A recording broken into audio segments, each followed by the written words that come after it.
Abra sua Bíblia em Lucas, capítulo 7, versículos de 11 a 16.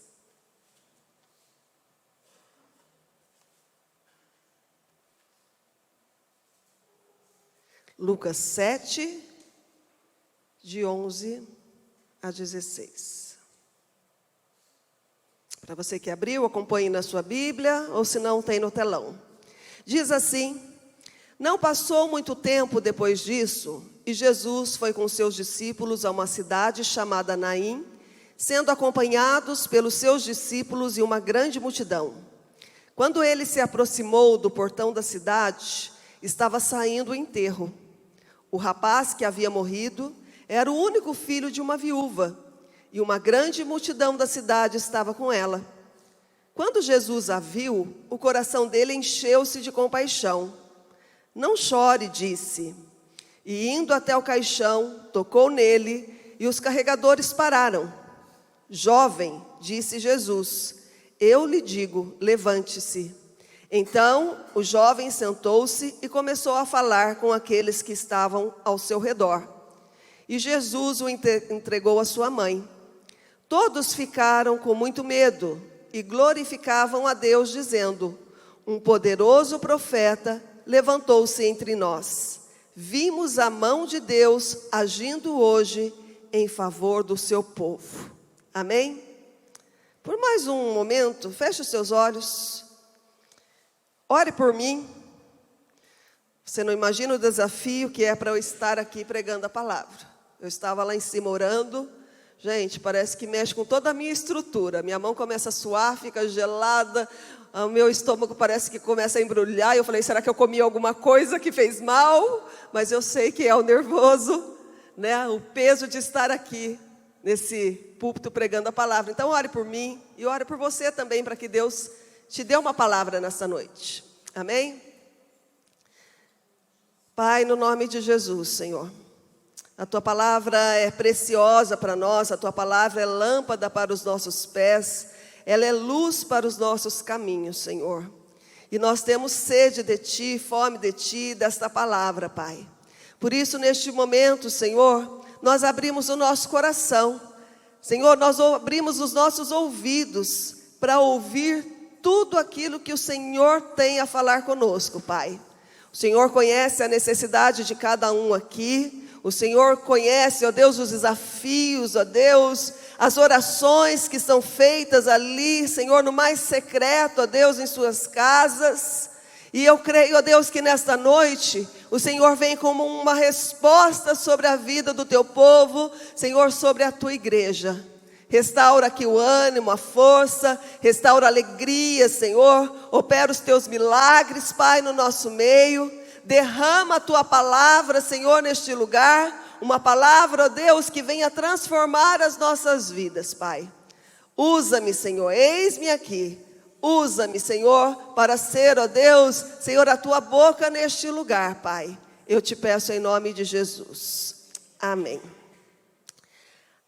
Essa história que nós lemos, ela está relatada apenas no Evangelho de Lucas. Dos 4 evangelhos, somente Lucas ele relatou esta história.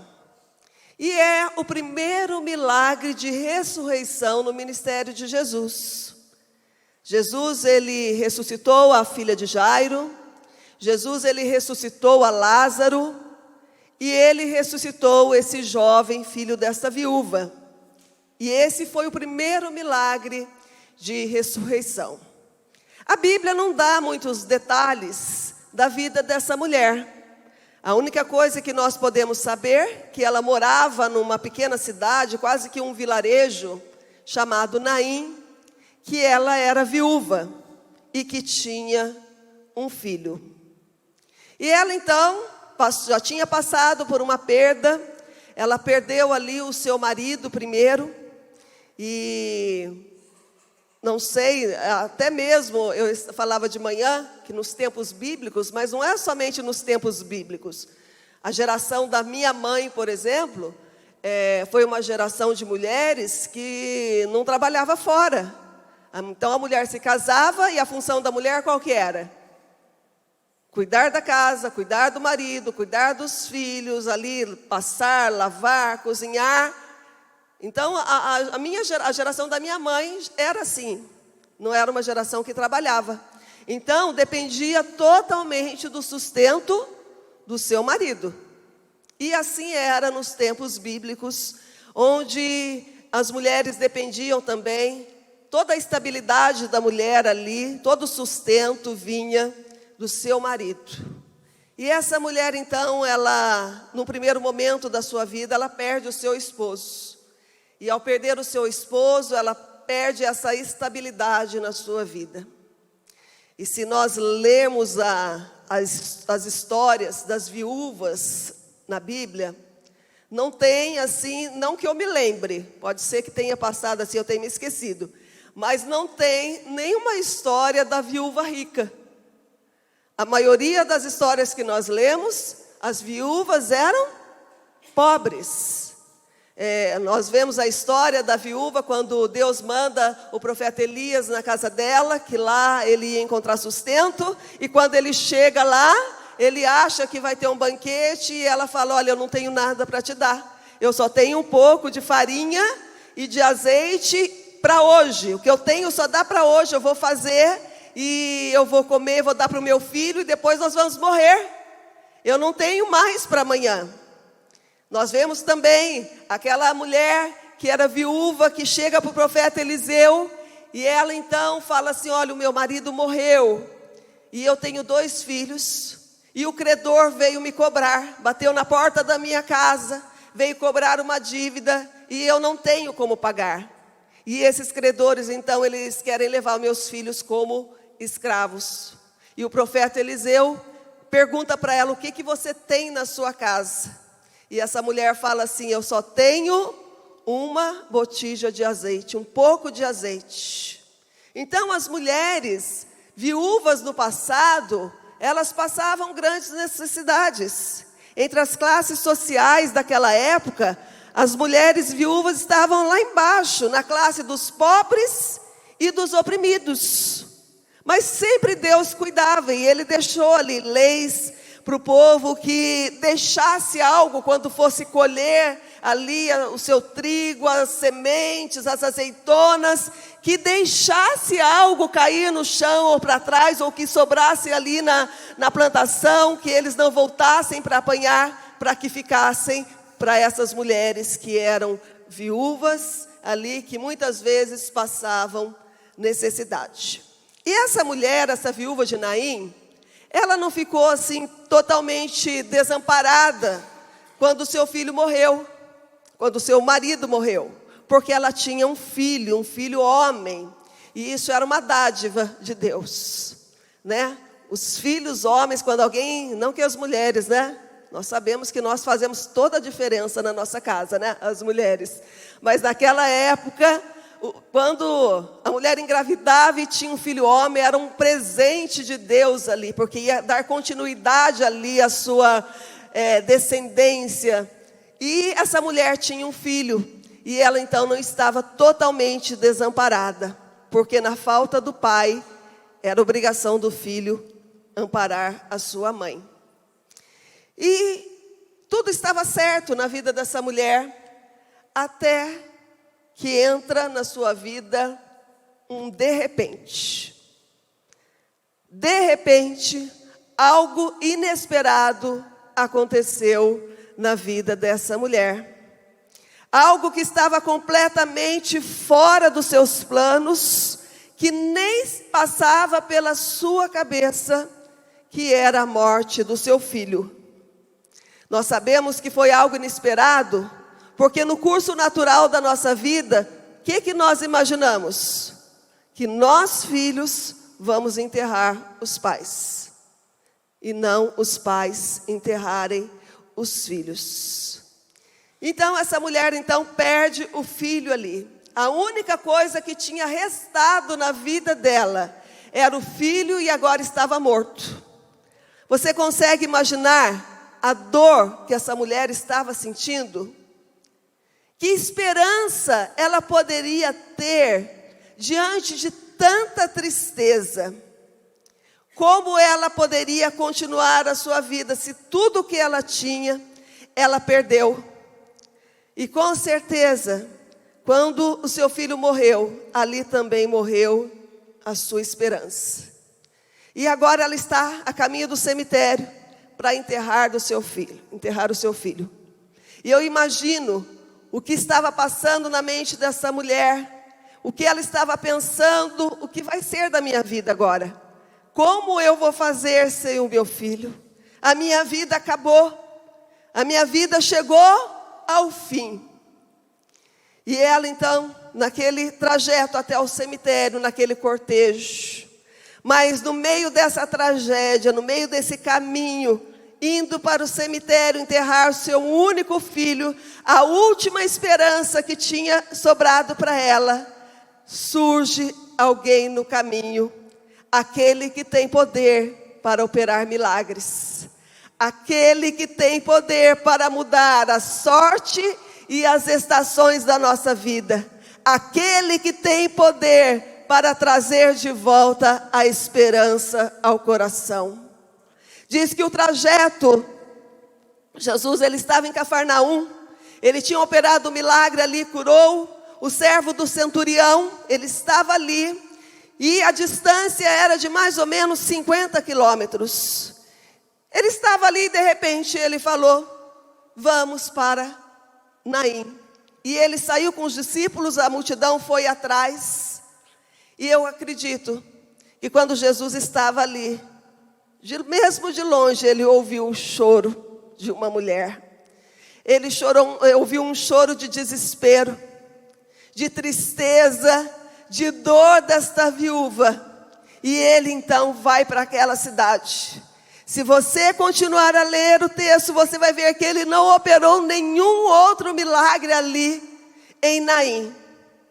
Ele foi, parece que ele foi tão somente para ir de encontro a essa mulher e tirar todo o sofrimento da vida dela. Então Jesus chegou diante dela e falou, não chores. E o coração de Jesus foi tomado de um amor, de uma compaixão tão grande. E ele então chega até o caixão, toca aquele jovem e dá ordem, levante-se. E no mesmo momento, aquele jovem se levantou e começou a conversar com as pessoas que estavam ao seu redor. Gente, que coisa assustadora, né? Que coisa assustadora. Alguém já viu alguém ressuscitar? Já ouvi história. Nós temos um amigo chamado Wagner, ele é pastor lá em Manaus. E o primeiro filho dele, aliás, eu fiquei sabendo que os 2 filhos dele foi um milagre. Deus, ele operou milagre nos 2 filhos que ele tem. Mas um dia, lá em Manaus, o filho dele no hospital, o médico chamou a família e falou, não há nada que possa fazer por este menino. E ali, uma situação muito difícil, ele pegou uma bactéria que deu uma infecção praticamente generalizada. E os pais apavorados, eles não tinham parentes lá, eles foram servir a Deus lá em Manaus sem ninguém, nenhum parente, nenhum familiar. E eles só tinham a igreja, só tinham os pastores. E o médico então conhecia o pastor dele, falou assim, olha, eu quero te chamar porque a criança morreu. E eu quero que você dê essa notícia para o pai. E o pastor falou assim, eu posso pedir alguns minutos antes de eu dar a notícia? Porque eu quero orar. Nós vamos orar primeiro. E ele então reuniu alguns pastores ali. E naquele hospital eles começaram a orar e clamar pela vida do Timóteo. E eles oraram ali e de repente no andar que eles estavam começou uma correria ali naquele lugar. E eles não entenderam, orando, até que era tanta correria que o pastor parou e falou assim, o que está acontecendo? E eles falaram assim, a criança que acabou de morrer, ele tinha mais ou menos 1 ano de idade, acabou de morrer, ele está lá no bercinho, balançando o bercinho de pé. Gente, que coisa maravilhosa, porque o nosso Deus, ele é tremendo, é o Deus que opera maravilhas, ele faz o impossível. E essa mulher, diante de tanta dor ali, de tanto sofrimento, Jesus vai ao encontro desta mulher para mudar a história, para dar continuidade a uma história que tinha chegado ao fim, mas para Deus não tinha acabado. E Ele então opera um grande milagre ali, devolve a alegria e a esperança que tinha perdido. Assim como essa viúva, todos nós também, em algum momento da nossa vida, enfrentamos situações difíceis que fogem do nosso controle e nos leva a perder a esperança. Está dando tudo certo na nossa vida, mas no meio do caminho, sabe o que surge? Um de repente. Assim como surgiu na vida dessa mulher, de repente algo inesperado aconteceu. O jovem morreu, o filho morreu. Muitas vezes, o de repente surge na nossa vida, e aquilo que era um sonho se torna um pesadelo. De repente, as coisas já não estão dando tão certo na nossa vida. E nós então, aquilo que nós projetamos para a nossa vida, de fazer, de construir, não sai como nós planejamos. De repente, acontece algo na nossa vida que abala a nossa estrutura, rouba a nossa alegria. De repente, acontece algo na nossa vida que vira a nossa vida de cabeça para baixo. De repente, surge uma enfermidade. De repente, uma porta se fecha. De repente, algo acontece para nos destruir. De repente, coisas acontecem que nos levam ao fundo do poço e parece que é o fim. Então nós perdemos a esperança. Essa semana, na terça-feira de manhã, antes do Vanderlei viajar, nós fomos ao centro da cidade, tomar um café juntos e depois resolver algumas coisas de banco, fazer algumas coisas no centro da cidade. E o Vanderlei foi estacionar o carro, e quando ele estacionou perto de um banco, havia ali um morador de rua, sentado na porta do banco, comendo um pão ali, todo sujo, barbudo, cabeludo. E eu olhei, fomos fazer o que tínhamos que fazer, voltamos para pegar o carro. Ele estava do outro lado da rua, de frente de outro banco, deitado num papelão, um monte de lixo em volta, muito lixo em volta, um cachorro deitado ali do lado dele. E Deus já estava falando ao meu coração. E eu então fiquei pensando naquele homem e falei: Senhor, o que leva uma pessoa a chegar a este ponto? Ao fundo do poço, sem esperança alguma. Algumas coisas, às vezes, acontecem na nossa vida que nos leva a isso, né? Tem situações que levam a pessoa a isso. A pessoa perde o emprego, ela perde toda a renda, ela não tem ninguém para ajudar, e ela se esforça, mas não consegue mais, então ela é obrigada a ir para as ruas. Mas a maioria das pessoas que hoje vivem na rua, elas estão lá porque um dia perderam a esperança. Um dia elas pensaram ali que a vida delas tinha se acabado, não tinha mais nada de bom para acontecer. A falta de esperança leva a pessoa a não ver saídas. No começo do ano, eu estive no sertão, né? Nós fomos lá no projeto do sertão, e é algo muito intenso, gente, muito intenso. Quem aqui já esteve? A Érica já teve, a Eliane, Vitória ali, o Fábio, tem mais gente que não está aqui que já foi para o sertão. A Yara já foi mais de uma vez com a gente. É algo muito intenso. Então você tem que, assim, ter uma preparação até psicológica, porque você não tem tempo para descansar. E dessa vez nós fomos de avião, embora seja muito mais confortável. O Vanderlei foi agora de carro, gente. E ele falou: Eloíde, você já foi de ônibus. É 2 vezes pior de carro do que ônibus. Falou: nunca mais. Se tivesse um jeito de colocar o carro dentro do avião, a gente voltava de avião. Agora pensar que tem que voltar tudo o que nós andamos de carro, a chuva que nós pegamos, estrada deserta, estrada ruim, muita obra. Então é algo muito intenso o sertão.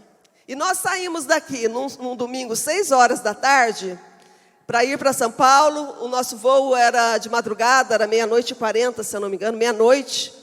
E nós então fomos de avião, chegamos em Petrolina. O Vanderlei já deixou tudo certo, já tinha alugado o carro. Então, na nossa cabeça, nós íamos chegar lá, ele ia pegar o carro, íamos para um hotelzinho, né? Para descansar um pouco, porque no dia seguinte tínhamos que acordar muito cedo. Mas não foi o que aconteceu, gente. Nós chegamos lá, e quando nós fomos lá na locadora de carro, buscar o carro, não éramos nós só que tínhamos alugado o carro. Tinha uma fila imensa de gente esperando na mesma condição nossa para pegar o carro. Eu sei que nós ficamos lá até umas 4 e pouco da manhã, né, Ivair?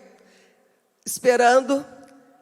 Detalhe, nós éramos em 6 pessoas, um carro de 5. Então o Vanderlei levou as mulheres lá para o hotel, voltou para pegar os homens com as bagagens, e nós fomos dormir aí, era 6 horas da manhã, para acordar antes das 8. Para ir para o supermercado fazer uma compra para 7 dias, para 100 pessoas comerem. Carrinhos e mais carrinhos de compra, você imagina? Homem que não gosta de ir no supermercado para comprar uma coisa, imagina? Eu fiquei no supermercado das 8:30 mais ou menos, até mais de 1h da tarde fazendo compra, gente. Era muita comida. E pegamos um ônibus depois para ir para a Barra de São Pedro. Gente, o ônibus estourou o pneu, o ônibus assim velho, uma coisa horrível. Nós chegamos no final da noite, no começo da noite lá, para descarregar tudo. Para descarregar um caminhão de mais de 20 toneladas. E organizar a base. Vai imaginando. Isso nós tínhamos dormido mais ou menos 2 horas. Desde sábado à noite, né? De sábado a domingo, depois 2 horas. 2 horas da manhã, nós fomos tomar banho com canequinha, porque já não tinha água mais lá no cano. E água gelada, banho, para o outro dia seguinte, acordar cedinho, preparar café, cozinhar, fazer café para 70, 80 pessoas, cozinhar, ir para 70, 80, 90 pessoas. E 2 horas da tarde você tem que estar ali uniformizada com seu colete, tênis, sair para o vilarejo, gente. E o vilarejo, alguém viu aqui a foto que o Vanderlei postou hoje que a caminhonete quebrou? Gente, é aquilo lá, é estrada, é aquela terra vermelha, e a gente chega até um determinado ponto ali do local que a gente vai, numa van, desce e a partir dali é só a pé. Você começa a entrar pelas estradas, os caminhos, e eu estava exausta, estava cansada demais por tudo aquilo, sem dormir. Eu falei que eu estava tão cansada, eu contei de manhã, um sol de quase 40 graus na cabeça. E para quem não sabe, gente, eu detesto calor.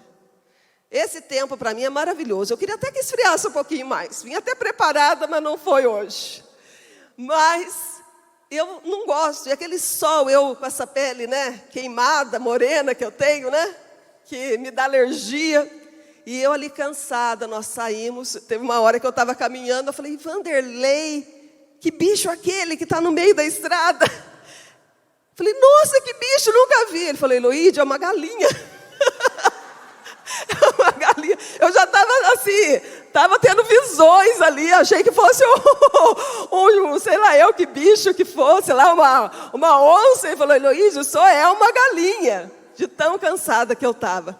Eu sei, gente, que a gente anda ali 4 horas seguidas visitando as casas. E quando nós fomos para a última casa, era uma estrada deserta no meio do mato. Estava eu, o Vanderlei e um missionário de lá. Deserto, gente. No meio do mato, você pisar no mato, tinha que desviar. Daqui a pouco eles viram um bichinho, foram atrás do bichinho. E eu comecei a passar mal. A pressão caiu. E eu fui ficando branca, meus lábios brancos. E o Vanderlei falou, Eloíde, você vai desmaiar, você vai morrer. Eu falei, não. E a gente leva a garrafa de água, gente. Só que só do trajeto da van, a água já chega quente lá. Não tem jeito. A água morna, não tinha uma água, boca seca. E eu passando mal. E o Vanderlei falou, Eloíde, você não vai conseguir. Eu falei, vamos devagar.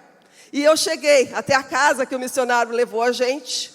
Sentei na porta da casa, assim, peguei uma toalhinha, peguei aquela água morna mesmo, comecei a me refrescar, ali me recompor, né? Daqui a pouco eu que ia pedir oração para a mulher lá, de tão estado que eu estava, tão ruim, gente. E nós começamos a conversar com a família ali, e a mulher falou assim, eu tenho uma filha. Só estava ela e o marido, falei, eu tenho uma filha. E essa minha filha, isso era na terça-feira, ela está desde sábado, trancada num quarto, com a luz escura, o quarto escuro, porque ela está com uma dor de cabeça que nada, nenhum remédio cura essa dor de cabeça. Ela está deitada, sem comer, sem beber, sem tomar banho, dentro de um quarto, de tanta dor que ela está sentindo. E o Vanderlei falou assim para mim, Eloíde, bate na porta, entra lá e ora com ela. E eu olhei para a cara do Vanderlei assim, e eu? Eu que estou precisando de oração agora. Mas eu que estou precisando. Mas eu falei, tá bom, eu vou. E a mãe me acompanhou. E nós batemos na porta ali. E ela até demorou um pouco para abrir. E quando ela abriu, eu vi uma moça ali, cansada, assim, caída, com semblante caído, com semblante de dor. E eu pude conversar um pouco ali com ela e ministrar a palavra de Deus para ela, uma palavra de ânimo, uma palavra de cura, uma palavra de esperança. E falei para ela, eu posso orar com você? E ela falou, pode. E eu então orei com aquela moça. E quando eu terminei a oração, o semblante dela já era outro. Ela foi tomada de ânimo, de força novamente.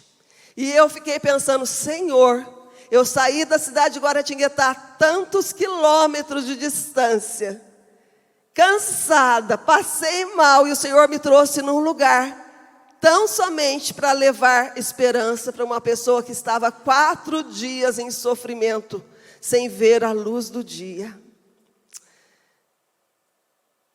Tema desta noite, palavra de hoje, não perca a esperança. Eu busquei algumas definições da palavra esperança em algumas línguas para nós entendermos o significado do que é ter esperança. Esperança no grego, acho que vai aparecer ali, elpis, e significa uma firme convicção, uma expectativa confiante de que coisas boas estão por vir, permanecer confiante em uma promessa. Em hebraico, esperança não sei se eu vou pronunciar certo, porque eu não falo hebraico, tá, gente?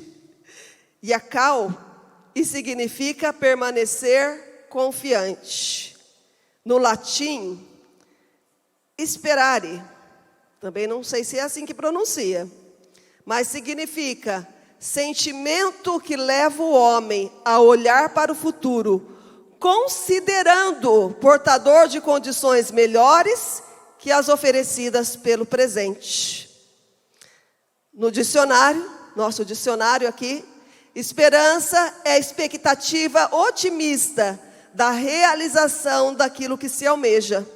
É a disposição do espírito que induz a esperar que uma coisa se há de realizar ou suceder.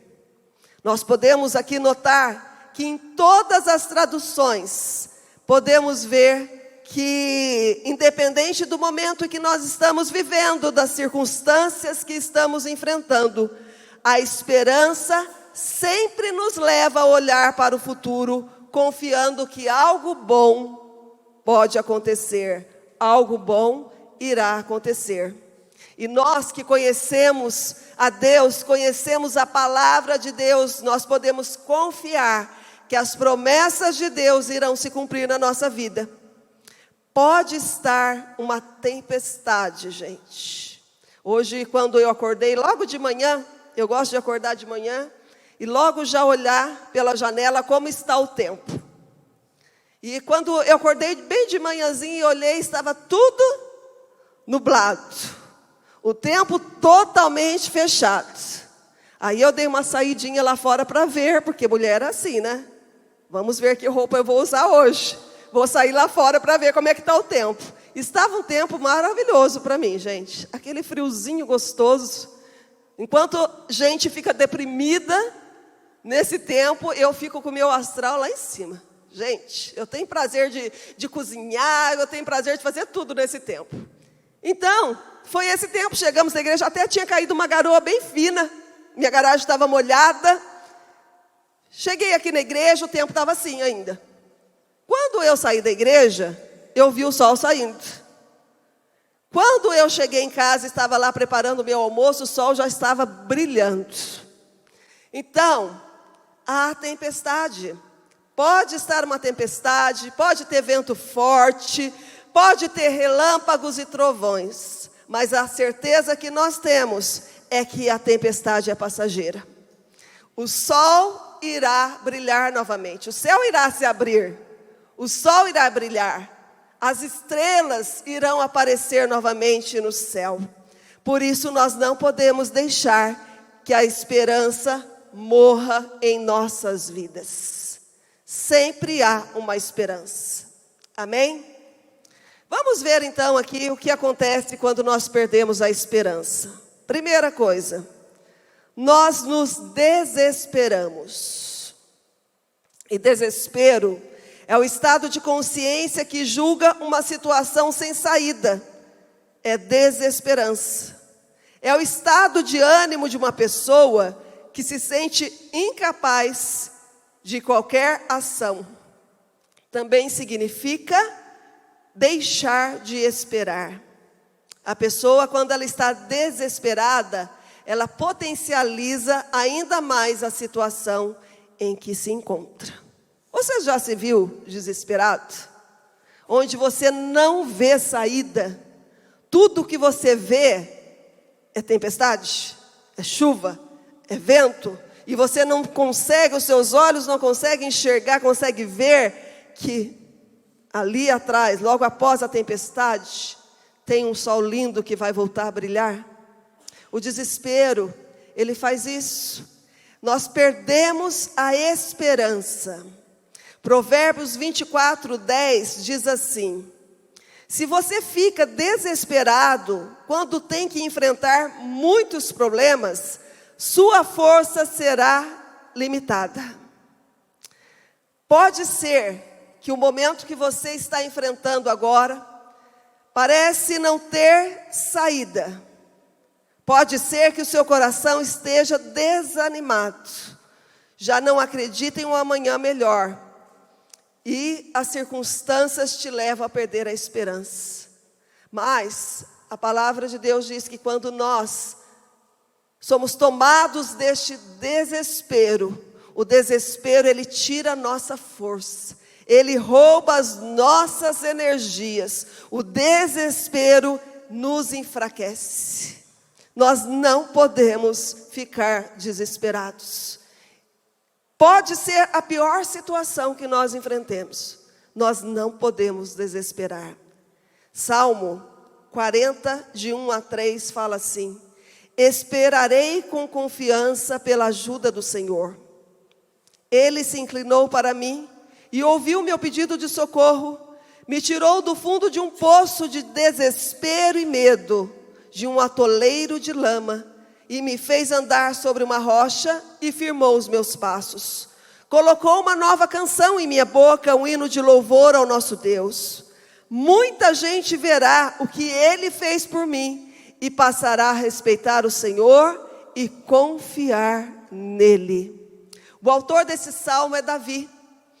Não se sabe ao certo qual era o contexto de vida dele quando ele escreveu esse salmo. Há algumas hipóteses, e uma hipótese é que ele escreveu esse salmo quando ele fugia do seu filho Absalão, que queria matá-lo. E ele então sai correndo ali, seu filho quer tomar o trono, quer matar Davi, ele tem que sair fugido ali, correndo. E no momento que ele está vivendo ali de tristeza, de angústia, de dor por ver o comportamento do filho ali, pela ameaça que ele estava de perder ali o seu trono, o seu reino, ele então escreve esse salmo. E eu achei tão bonita essa tradução da Nova Bíblia Viva, porque na maioria dos textos fala assim: esperei confiantemente no Senhor e Ele se inclinou para mim. Mas nessa tradução, ele fala assim: esperarei com confiança pela ajuda do Senhor. Ponto. Dá a ideia de que Davi, ele não tomou nenhuma decisão, ele não saiu correndo de todos os lados, ele não foi ver o que ele podia fazer ali naquele momento de angústia, de guerra, de tristeza, mas ele fala assim: eu esperarei com confiança pela ajuda do Senhor, ponto. Aí ele vem com aquilo que Deus fez na vida dele. Deus se inclinou para mim e Ele ouviu o meu grito de socorro. Ele me tirou de um poço ali de desespero e de medo. Tirou-me de um atoleiro de lama e pôs os meus pés sobre uma rocha. Ele firmou os meus pés. Essa é a atitude de alguém que espera em Deus, que tem esperança em Deus, que não coloca a sua esperança nas circunstâncias, não coloca a sua esperança no homem, mas coloca a sua esperança no Senhor, porque Ele vai se inclinar para nós. Nós só temos que esperar, não podemos desesperar, porque Deus pode abrir uma porta, Deus pode operar um milagre, Deus pode dar um escape para nós. Então, quando nós perdemos a esperança, a tendência é o desespero. 2 Coríntios 4:8 diz assim: de todos os lados somos oprimidos pelas dificuldades, porém não somos esmagados. Ficamos perplexos, porque não sabemos a razão de certas coisas nos acontecerem, mas não desesperados. Podemos até não entender o tempo, o momento em que estamos passando, o porquê de acontecer certas coisas na nossa vida, mas nós não podemos desesperar, porque em Deus sempre há uma saída. Você crê? Amém? Segunda coisa, o que acontece, quando nós perdemos a esperança? Nós desistimos. E desistir significa não continuar em seu propósito, renunciar. Há situações na nossa vida que nós pensamos em parar, abrir mão porque nós achamos que não há o que possa se fazer. Quantos aqui já pensaram em desistir? Pode levantar a mão. Quantos aqui desistiram de sonhos, de carreiras, de profissões, desistiram de concursos, desistiram do casamento, desistiram de lutar pelos filhos, pela sua família, desistiu de tudo? Quero falar algo para você. Por pior que seja o momento, a situação que nós vivemos, desistir não é uma opção para nós que cremos num Deus tão grande e tão poderoso como o nosso Deus. Quando nós desistimos, a desistência impede de nós vivermos os milagres de Deus. Nós deixamos de depender de Deus, nós tiramos os olhos daquele que pode todas as coisas, e nós então olhamos para as circunstâncias, para os ventos contrários. Nós não podemos desistir. Quando nós desistimos, nós renunciamos, nós abrimos mão daquilo que Deus tem para nós. De manhã eu falei sobre filme de esporte. Agora eu vou falar sobre filme de super-herói. Eu não sou muito fã, gente. Eu gosto de filme que chora. Gente, eu amo. Quando eu assisti aquele filme, como é que chama? Cela 7, é isso? Como é que é? É aquele filme, O Milagre da Cela 7, Gente, como eu parecia que eu estava assim, mas eu chorei. Eu gosto de filme assim, que mexe comigo. Filme de final feliz, então eu fico ali, eu amo. A Val gosta de assistir programa de boi. Cada um tem a sua preferência. Eu não sou fã de filme de Superman, Mas às vezes eu tenho que assistir, porque eu estou ali com meu marido, e eu com os filhos, eu acabo assistindo. Quantos aqui já assistiram Superman, gente? Isso aí é clássico, né? Desde criança a gente assiste. Já viu, gente, como é que é a luta do Superman contra os inimigos lá? Gente, ele luta e ele apanha, né? Ainda mais quando coloca Kryptonita perto dele, ele perde a força dele ali e ele vai apanhando, até que ele é lançado ao chão. E o inimigo feliz ali foi o fim, né? Ele acabou, ele morreu. Aí, do nada, o que acontece? Ele reúne as suas forças e ele vai com muito esforço, ele se coloca ali de pé. E ele então vai e ele enche o peito, ele, né, arruma aquele cabelo, né, impecável. E ele então, muitas vezes em um só golpe, vai contra o inimigo e derruba aquele inimigo. Ele só ganhou a luta por quê? Porque mesmo depois de ter apanhado, mesmo depois de estar muito machucado, ele não desistiu. Ele, com toda ali a sua limitação, o seu cansaço, a sua dor, ele se levantou, ele se colocou em pé e ele continuou a lutar. Sabe o que acontece muitas vezes com a gente?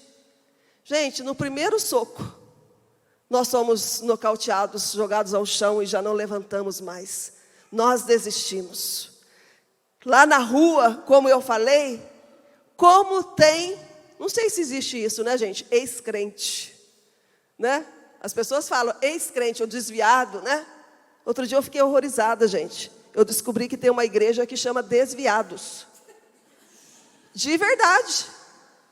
Descobri que tem nada com a palavra de Deus. Não tem pregação da palavra de Deus, gente. Nada de Deus, mas existe. Então, por quê? Porque as pessoas desistiram. Não tiveram forças para continuar a lutar. Pararam no meio do caminho. Abriram mão, renunciaram à vida. Renunciaram às promessas de Deus. Renunciaram o melhor que Deus tinha para elas. Desistir não pode ser uma opção para nós. 2 Coríntios 4, 16 a 18, fala assim: por isso nunca desanimamos. Embora os nossos corpos se gastem, a força interior vai se renovando dia a dia. Estes nossos sofrimentos e aflições, leves e momentâneos, não durarão muito tempo. Entretanto, este curto tempo de angústia resultará em uma glória eterna sobre nós para todo sempre. Portanto, não olhamos para aquilo que podemos ver atualmente, mas olhamos para aquilo que não se vê. Pois o que se pode ver dura apenas um tempo, mas o que não se vê durará eternamente. Gente, essa palavra ficou tão forte no meu coração quando eu estudava, que logo depois da chuva, da tempestade, o sol volta a brilhar. Nós precisamos crer nisso e não abrir mão, não renunciar daquilo que Deus tem para nós, ainda que pareça que está tudo escuro, ainda que haja uma tempestade, Deus, Ele vai se levantar a nosso favor, vai nos colocar em pé e vai nos dar a vitória. Nós podemos até nos cansar diante de tanta pressão, de tantas portas que se fecham. O nosso físico pode ficar cansado e desgastado, mas dentro de nós há uma força que se renova dia a dia. É a presença de Deus na nossa vida, é a presença do Espírito Santo de Deus que vem sobre nós a cada manhã e nos renova e nos coloca em pé e fala para nós: continua, eu estou contigo. Continua, eu estou contigo. Nós não podemos desistir. Diz o ditado que a esperança é a última que morre. Mas para nós que cremos num Deus tão grande, não podemos deixar a esperança morrer. Amém? O que acontece quando nós deixamos a esperança? Nós perdemos a visão de quem Deus é. Quem aqui enxergava muito bem, gente, quando era criança? Quem hoje não enxerga tão bem, depois que ficou mais maduro? Não velho, né? Porque não tem ninguém velho nessa igreja, todo mundo bonito, né? Mas mais maduro, já não enxerga tão bem, né? Gente, eu tinha uma Bíblia, a primeira Bíblia que eu ganhei, era uma Bíblia desse tamanhinho assim, ó, capinha marrom. A letra, gente, era minúscula, minúscula. E eu li aquela Bíblia, li várias vezes a Bíblia inteira, gente, vários anos. Eu li aquela Bíblia e o Vanderlei falou, Eloíde, dá essa Bíblia, dou essa Bíblia. Eu falei, não dou, porque é a minha primeira Bíblia. Foi ali que eu conheci a Deus, que eu encontrei a Deus, eu encontrei as promessas, tá tudo marcadinho ali, não dou, gente. Eu tenho ali, é o meu luxo. Um dia ele trouxe para a igreja, eu vim aqui e busquei. Falei assim, a Bíblia é minha. Deixa em casa. Não consigo ler nenhuma palavra mais, gente, mas é minha. E eu, então, levei para casa. Então, gente, eu enxergava muito bem, mas um dia eu fui ler uma coisa e falei, uai. Aí eu fiz assim, né? Não, ficou pior. Aí eu fiz assim, não melhorou. E eu vi que eu estava perdendo a visão e eu então fui no médico. Eu estava enxergando tudo distorcido, meio embaçado, não tinha nitidez, né? E o médico falou assim, você vai ter que usar óculos. E eu então fui lá, fiz o óculos. E quando eu coloquei o óculos, gente, o horizonte se abriu para mim novamente. E quando eu coloquei o óculos, falei, gente, estou enxergando tudo de novo. Algo maravilhoso. Se eu tirar o óculos aqui, gente, eu não consigo ler nenhuma palavra, nenhuma. Mas quando eu coloco o meu óculos, tudo fica visível, bem transparente. Tá certo que esse aqui já venceu, tá? Vou ter que trocar de novo, porque já piorou de novo, né? Mas, quando nós não temos uma visão muito nítida, nós temos que usar um óculos ou uma lente. E é maravilhoso quando a gente volta a enxergar, não é? Quem aqui que usa óculos? Maravilhoso, né? Enxergar nitidamente. Muitas vezes, são tantas lutas que nós enfrentamos, tantas perdas, tanta adversidade, que nós perdemos a visão de quem Deus é e daquilo que Deus pode fazer. Sabe, vai embaçando a nossa vista, é tanta coisa que vai entrando na nossa frente, é tanta palavra que nós ouvimos negativa, é tanta coisa que acontece que vai embaçando, vai tirando a nitidez. E aquilo que você via, aquilo que você conhecia de Deus, hoje você não consegue ver, que Ele continua sendo Deus. Tem uma música assim, né? E Ele continua sendo Deus, Ele não mudou, Deus não muda e não há sombra de variação em Deus. O que mudou foi a visão que eu tenho dele, que se tornou limitada. A falta de esperança causa isso. Então, nós perdemos a visão de quem Deus é. Há uma história muito bonita na Bíblia, eu não vou ler porque de manhã eu fui mais rapidinho, né? Aí o Renan vai chegar em casa e fala, pô mãe, mais de 1 hora de pregação, estou empolgada. Estou empolgada. E eu vou contar a história. Um dia, o rei da Síria, ele resolveu se levantar e lutar contra o rei de Israel.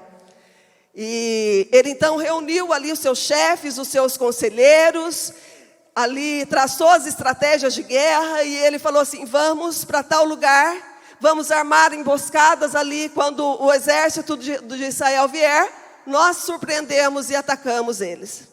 O que acontecia? Ele falava ali, Deus ia e falava com o profeta Eliseu, e Eliseu mandava o recado para o rei de Israel, falou, olha, não vai por esse caminho não vai por este lugar, porque os inimigos estão ali. E o rei de Israel então ia por outro lugar. E isso aconteceu várias vezes. Toda vez que o rei da Síria traçava uma estratégia, marcava um lugar para ir, o povo de Deus se desviava. E ele então falou, tem um traidor entre nós, não é possível. Como que eles sabem?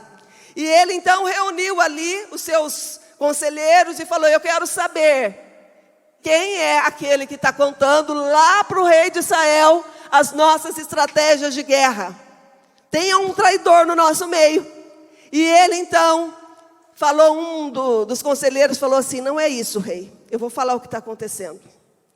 Tem um profeta que todas as vezes que o Senhor planeja algo, ele vai e fala para o rei de Israel. Esse profeta sabe até aquilo que você fala no seu quarto, fechado. Ele ouve o que você está falando. e ele então avisa o rei de Israel. Quando o rei da Síria ouviu esse relato, ele ficou furioso. Gente, o profeta Eliseu é um homem. Um homem. Sabe o que ele fez? Ele reuniu os seus exércitos, os seus cavalos. E ele então foi e cercou a casa de Eliseu, onde Eliseu estava. Isso de noite. Eliseu, ele tinha um servo que chamava Geazi. E ele então acordou pela manhã. Geazi, sabe quando você acorda, você abre a janela ou a porta da sua casa assim? Ou a cortina, né? E quando Geazi, a Bíblia não fala, estou só na minha imaginação. Ele abriu assim, o que aconteceu? Ele viu aquele exército imenso. E ele ficou apavorado. E foi falar com o profeta. Falou, profeta, vem um grande exército, tem um grande exército aqui, ó, cercando a gente. O que nós vamos fazer agora? Era um homem. Sabe o que o profeta falou para ele? Não tenha medo, porque mais são aqueles que estão conosco do que aqueles que se levantam contra nós.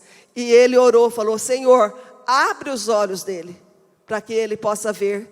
E quando ele terminou a oração, os olhos daquele moço foram abertos, e ele viu um exército muito maior, muito mais poderoso, muito mais forte que o exército inimigo, porque era o exército de Deus, que estava ali.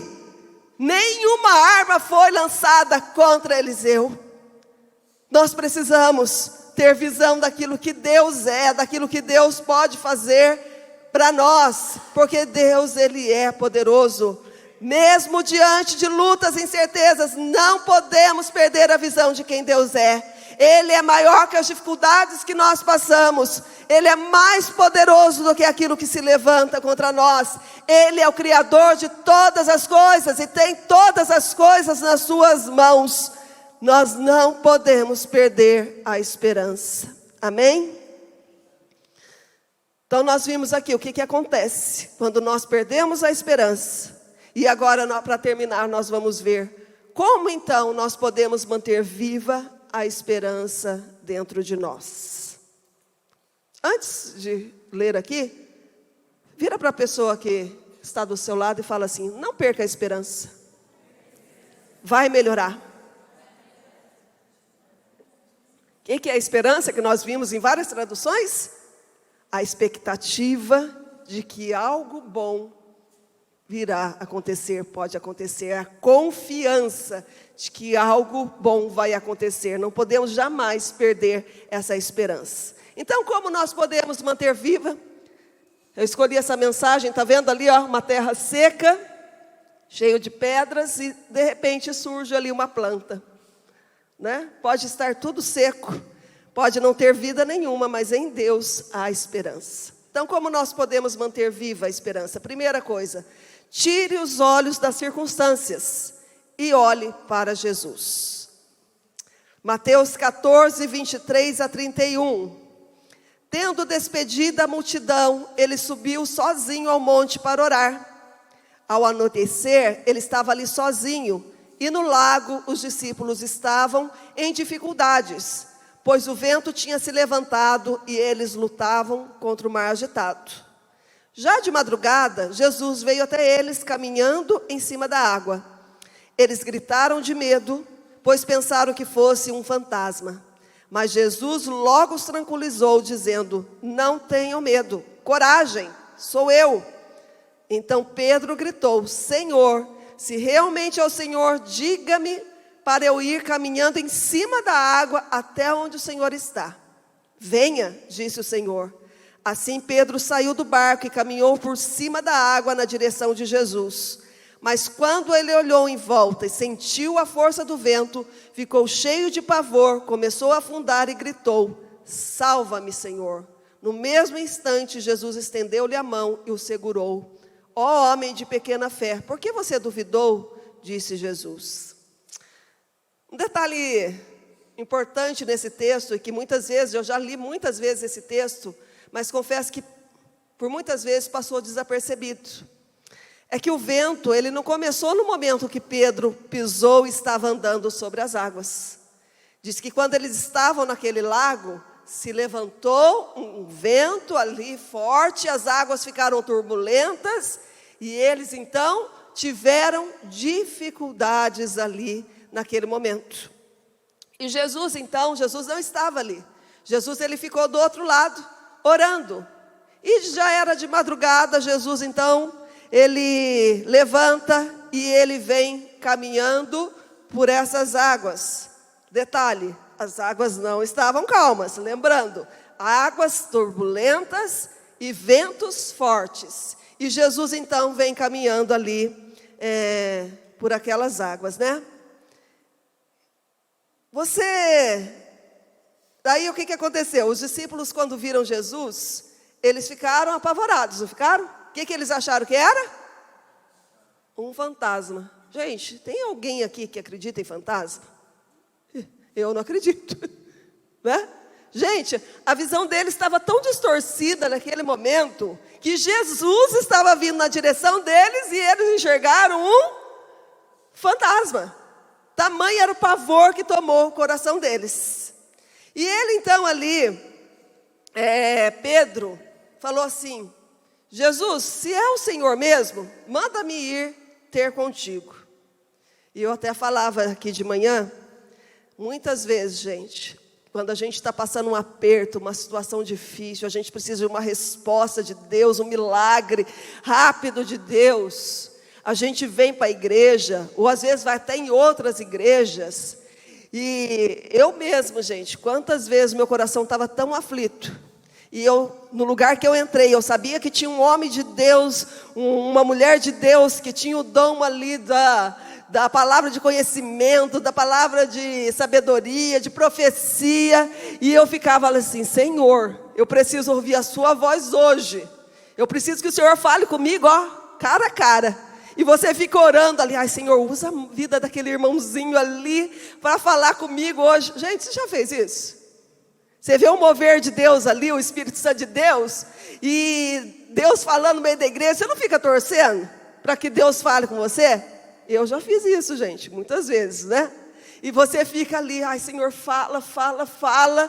E acaba o culto, o irmão traz aqui uma palavra para a Donária, traz para o William, traz ali para a Milena, traz ali para o Isaac, traz lá para a Márcia. E eu que pedi, talvez ela nem tenha pedido. E eu pedi: Senhor, pedi tanto, o Senhor não falou comigo, né? E Pedro, ele queria uma prova: se é o Senhor, manda-me ir sobre as águas. E a gente fica buscando prova de Deus. E a gente esquece que Deus está falando conosco desde o momento que nós entramos aqui. Ele falou conosco através do louvor. Quando eu estava cantando aquela música, Tu és poderoso, gente, Tu és poderoso. Parece que o Renan ouviu, que eu estava pregando ali, parece que eu relatei: Renan, eu vou pregar isso, isso, isso. Canta essa música, eu nem conhecia essa música, gente. Primeira vez que canta. Deus está falando conosco através da palavra. E Pedro então falou: Senhor, manda-me ir, eu quero um sinal, uma prova. E Jesus falou: tudo bem, vou fazer o que você quer, vem. Gente, continuava o vento e a tempestade? Continuava. Não parou no momento que ele pisou. Ele saiu e foi olhando para Jesus. Em determinado momento ele resolveu olhar do lado. Tirou os olhos de Jesus. E ele viu o vento forte. E ele então teve medo. Ele começou a gritar: Senhor, salva-me, porque eu vou morrer, eu vou me afogar aqui. Os ventos eram contrários, mas enquanto ele caminhava olhando para Jesus, ele não afundou. Ele só afundou quando tirou os olhos de Jesus e olhou para as circunstâncias. Palavra de Deus hoje: não tire os olhos de Jesus. Está dando tudo errado. Não tire os olhos de Jesus. Mas eu estou me afogando. Não tire os olhos de Jesus. Parece que eu vou morrer. Não tire os olhos de Jesus. Ainda que esteja um mar revolto, olhe para Ele, porque Ele estende a sua mão, te segura e fará você andar sobre as águas, e você não irá se afogar. Amém? Então, primeira coisa, você quer manter viva essa esperança, olhe para Jesus, independente do momento que você está vivendo, da situação, olhe para Jesus, porque Ele tem a vitória para te dar. Amém? Segunda coisa, creia que Deus está cuidando de você. Neemias 9, de 9 a 15, fala assim: o Senhor viu as dificuldades e tristeza de nossos pais no Egito, ouviu o clamor deles nas margens do Mar Vermelho. O Senhor fez grandes milagres contra Faraó e todos os seus oficiais e o seu povo, pois sabia como os egípcios trataram com brutalidade os nossos pais. O Senhor tem uma fama muito gloriosa por causa desses atos que nunca serão esquecidos.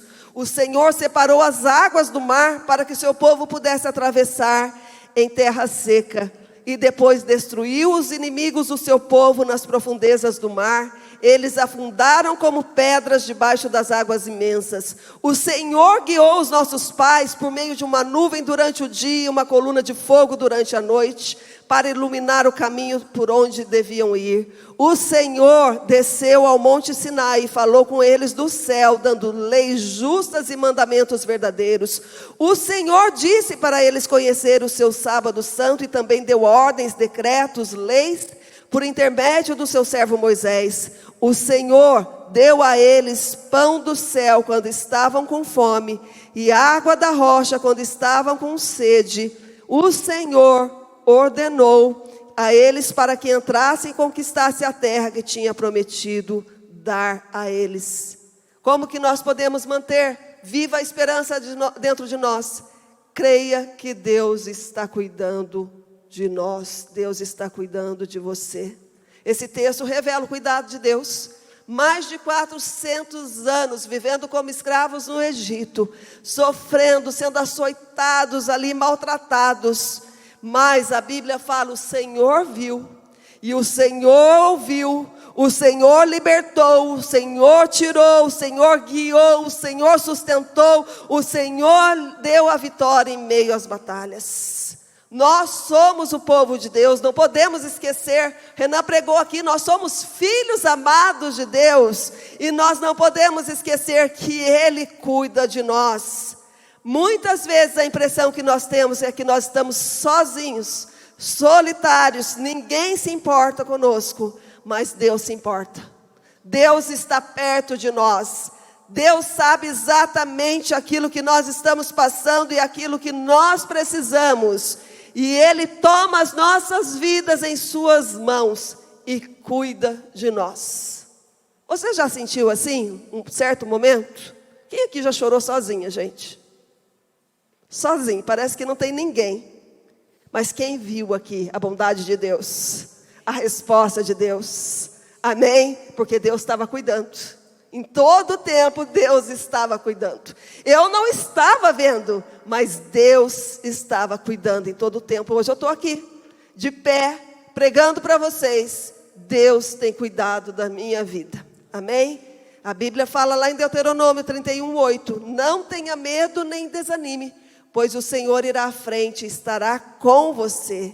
Ele não vai falhar, nem abandonar você. O Senhor jamais irá nos abandonar. Como um pai que cuida com tanto amor e carinho dos seus filhos, assim Deus cuida de nós, com todo amor, com todo zelo. Quando nós estamos em perigo, Ele segura nas nossas mãos, Ele nos protege. Amém? Terceira coisa, como nós podemos manter viva a esperança dentro de nós? Confie de forma inabalável no Senhor.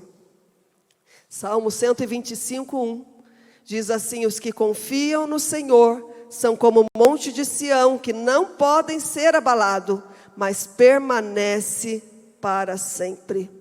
A confiança em Deus irá manter a esperança viva dentro de nós, porque nós temos a certeza de que não estamos sozinhos, que mesmo em meio à tempestade, nós estamos seguros no Senhor, nós não seremos abalados. Quantas histórias na Bíblia de pessoas que tiveram uma confiança inabalável em Deus.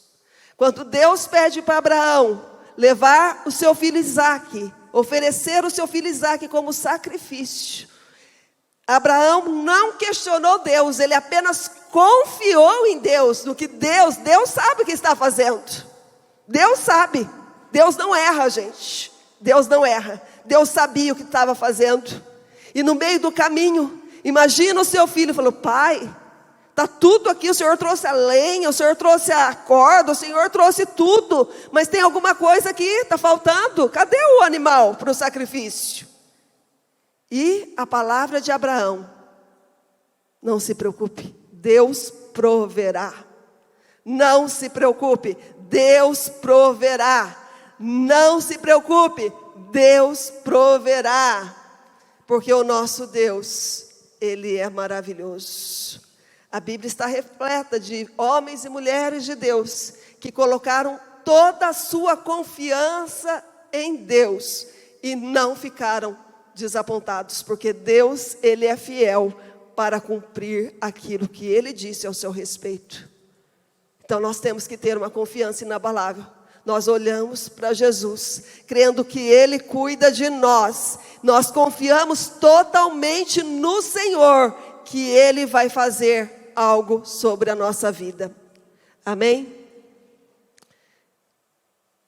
Provérbios 3:5 fala assim: confie no Senhor de todo o seu coração e não se apoie na sua própria capacidade e entendimento.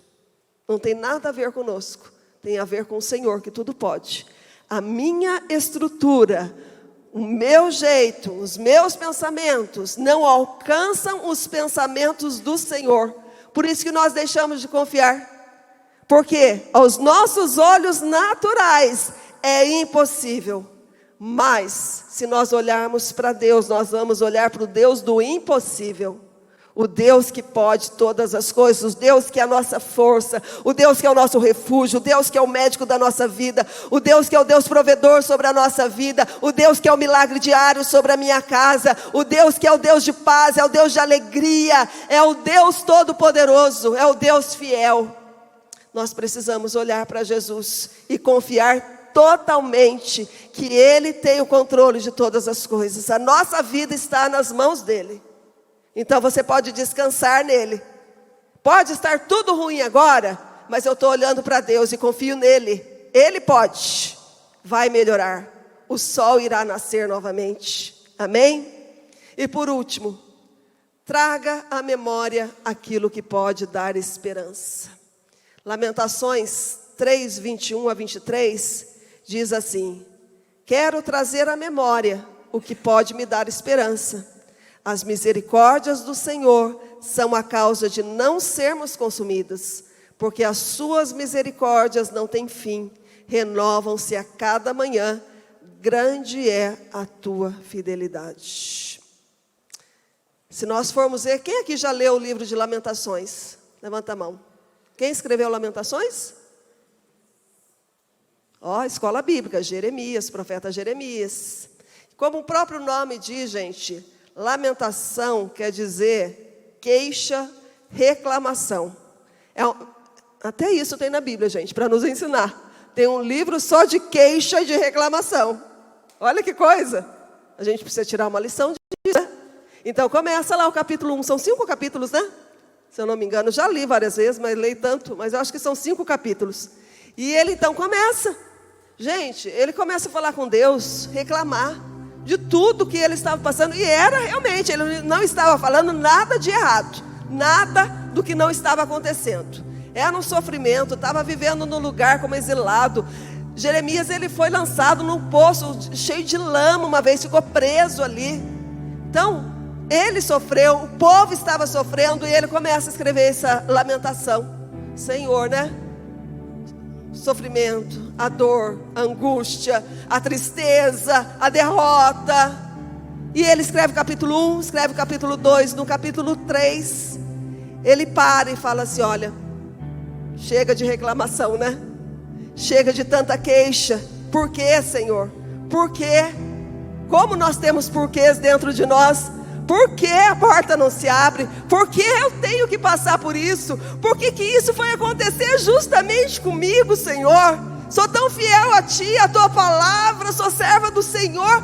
Por que, Senhor, se eu tenho um coração disposto a Te servir, por que eu estou enfrentando? Por que as portas não se abrem? Tantos porquês surgem dentro de nós. E Jeremias, ele estava assim. E ele então para no capítulo 3, ele fala assim: para. Agora eu quero trazer à memória aquilo que pode me dar esperança. O meu Deus é um Deus misericordioso.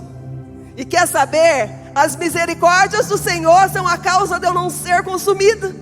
As misericórdias do Senhor é a causa de eu estar em pé aqui hoje. Porque a cada manhã ela se renova sobre a minha vida. Grande é a fidelidade do Senhor. Você consegue lembrar quantas vezes Deus já te abençoou? Você consegue se lembrar quantas portas Deus abriu na sua vida? Quantas vezes Deus te levantou quando você estava caído? Quantas vezes Deus foi lá e enxugou a sua lágrima quando você estava ali em tristeza? Quantas vezes Deus foi lá, te curou? Quantos milagres Deus fez? O fato de estarmos aqui hoje vivos é um milagre do Senhor, porque é Deus que dá a vida. Se Ele não quisesse, eu não estaria aqui. Eu estou aqui porque Deus me permite estar aqui. Deus permite você viver esse tempo. Nós precisamos lembrar o que Deus tem feito. Eu preciso diariamente, quando aparece uma enfermidade da minha casa, eu tenho que lembrar que um dia Deus curou a vida do Renan. Um dia Deus me curou. Um dia Deus curou a Larissa. Um dia Deus curou o Vanderlei. Quando eu estava num momento assim de grande dificuldade financeira, de não ter dinheiro para nada, Deus abriu uma porta. Deus restaurou. Deus, Ele operou milagre. Deus abençoou o pouco que nós tínhamos e nada. Nunca passamos fome, graças a Deus. Já comemos bolacha com chá, como eu contei aqui para vocês, mas fome nunca eu passei. Eu preciso trazer à lembrança essas coisas, e isso vai trazer a esperança de volta ao meu coração, vai fazer com que eu volte a crer no Deus Todo-Poderoso. Quando nós trazemos à memória todas essas coisas, a nossa esperança se renova e nos colocamos em pé novamente, crendo que Deus está agindo em nosso favor. A nossa história não se acabou. Há um texto em Jó 14, 7 a 9, fala assim: porque há esperança para a árvore que, se for cortada, ainda se renovará, e não cessarão os seus renovos. Se envelhecer na terra a sua raiz, e o seu tronco morrer no pó, ao cheiro das águas brotará, e dará ramos como uma planta. A árvore pode estar cortada, a árvore pode estar caída, a árvore pode estar queimada, mas ao cheiro das águas vai brotar. A nossa vida pode estar destruída, nós podemos estar assim enfrentando as piores coisas da nossa vida, mas ao cheiro das águas nós vamos nos levantar. Algo bom vai sair dessa situação em que nós estamos enfrentando, porque Jesus, Ele é a água viva sobre a nossa vida. É Ele que nos renova, é Ele que derrama vida. A Bíblia fala que Ele nos dá vida, e vida com abundância. Se nós não estamos vivendo esse momento de vida e abundância, você vai viver em nome de Jesus, porque Ele veio para dar esta vida em abundância para mim e para você. Tão somente nós não podemos deixar de ter esperança. A nossa esperança não pode acabar. Amém?